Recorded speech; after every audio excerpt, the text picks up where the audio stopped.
ఈ పచ్చూరు దగ్గర జాగర్లమూడి అనే గ్రామం. అయితే వాస్తవంగా నేను డిప్లొమా సివిల్ ఇంజనీరింగ్ చేసి ఆఫ్రికాలో జాబ్ చేసేవాడిని. అప్పటి నుంచి దేవుని పిలుపు నాకు ఉందని చెప్పేసి కొన్ని సందర్భాల్లో నేను గ్రహించగలిగాను. తర్వాత లూథరన్ చర్చ్ సంఘంలో పాస్టర్ గారు వేరే ఊరు నుంచి రావాలైతే అక్కడ చర్చిలో నన్ను పరిచయం చేస్తూ కొంచెం వచ్చే వరకు పాటలు పాడాలి చేయమని చెప్పేసి నాకు ఇచ్చారు. అలా మెయింటైన్ చేస్తూ వచ్చాను కొన్ని రోజులు.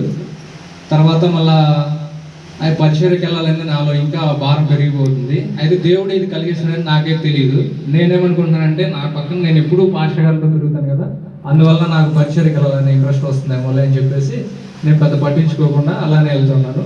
మళ్ళీ హైదరాబాద్లో కూడా అలా జాబ్ చేస్తున్న సమయంలో న్యూ ఇయర్ రోజు నాకు వచ్చిన వాగ్దానం, లెమ్ము తేజరిల్లుము నీపై వెలుగు వచ్చి ఉన్నది అని చెప్పి వచ్చింది అనమాట. అప్పుడు అక్కడ ఉన్నటువంటి దైవ సేవకులు వెంటనే నన్ను పిలిచి నాతో మాట్లాడి దేవుడు నిన్ను పరిచర్యకి పిలుచుకుంటున్నాడు, నువ్వు వెళ్ళాలని చెప్పినప్పుడు నేను వెంటనే దానికి అగ్రి అయ్యాను. జాబ్ రిజైన్ చేసేసి వచ్చి ఇంటి దగ్గర పరిచర్యకి వెళ్ళాలి, ఏం చేయాలి, థియాలజీ అంటే ఏంటి అని ఫస్ట్ దాని గురించి యూట్యూబ్లో నేర్చుకోవడం మొదలుపెట్టాను. థియాలజీ అంటే ఏంటంటే దేవుణ్ణి సరిగా అర్థం చేసుకోవడం అని తెలుసుకున్నాను. ఎందుకంటే దేవుణ్ణి సరిగా మనం అర్థం చేసుకోకపోతే కొన్ని సందర్భాల్లో మనకు వచ్చిన సమస్యలను బట్టి, మనకు వచ్చిన ఇబ్బందులను బట్టి వెనకడుగు వేసేటువంటి అవకాశం ఉంటుందని చెప్పి నేను గ్రహించాను.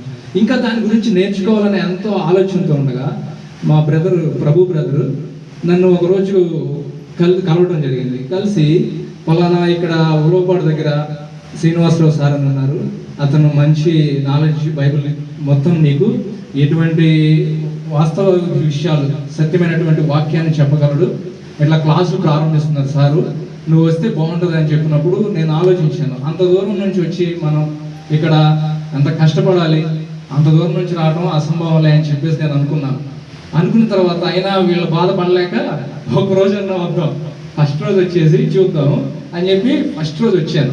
వచ్చి చూసిన తర్వాత నాకు అర్థమైంది సార్ వాళ్ళు ఎంత భారంతో దీన్ని చేస్తున్నారు. అసలు అప్పటికి నాకు నమ్మకం కుదరగా దీనికి సపోర్టర్స్ ఎవరు, ఇట్లా ఫ్రీగా ఎవరు చేస్తారు, ఎవరు చేయరు కదా, మనం ఎవరు చెయ్యం. అందుకని చెప్పి దీనికి సపోర్టర్స్ ఎవరు, బ్యాక్గ్రౌండ్ ఏదో ఉంది, లేకపోతే వీళ్ళు ఇంత ఉచితంగా భోజనం పెట్టి ఉచితంగా క్లాసులు చెప్పి సార్ ఏమి ఆశించకుండా ఎలా చెప్తున్నారు అని ఆలోచన వచ్చేది నాకు.